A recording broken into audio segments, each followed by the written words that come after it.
Oh, hello, Rianne. This is Tasmin.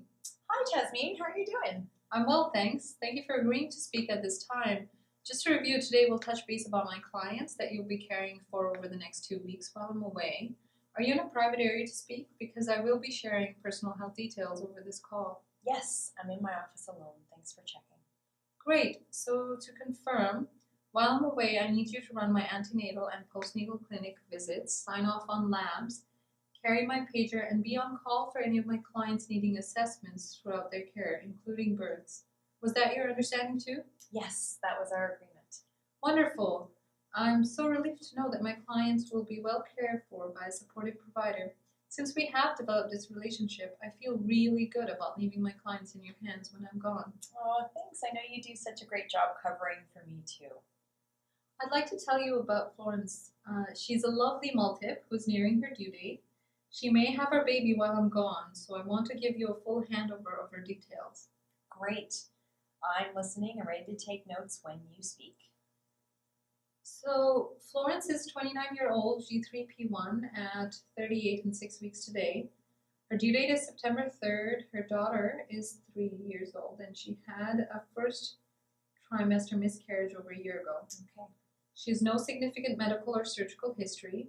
Her first pregnancy was uncomplicated, and this pregnancy has been normal too. She is Rh positive and group beta strep positive. She's declining the antibiotic prophylaxis that is routinely given for GBS positive women at the time of labor. The risks and benefits of this decision was something we discussed in depth, and she's planning a home birth. Choice of birthplace was also something we discussed in depth, and she's aware of the literature supporting choice of birthplace and home birth for healthy pregnancies. She and her partner Tom identify as Haida. She really wants to have all of her female relatives, including aunts, sisters, cousins, grandmothers, present at the birth. Okay. This is very important to her, and part of the reason she's electing home birth. Florence knows that she will feel more comfortable to labor in her own space and not have to worry about inviting as many family members as she wants. I'll fax over her records to your office once we're finished here. Okay, thanks for bringing me up to speed on her care. I feel like I can openly express myself with you, Tasmin, so I'll be frank. I've never had anyone decline antibiotics before, and this concerns me. There can be serious risks with GBS disease in the newborn, and I would not want my name on a chart where a baby dies from someone who didn't take the recommended antibiotics.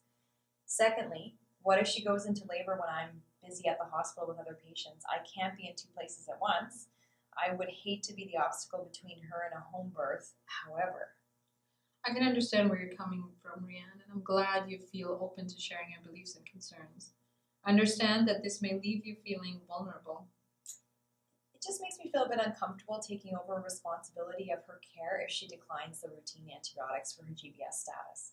Also, if she is wholeheartedly expecting to be able to birth at home and I'm unable to accommodate this, what will happen?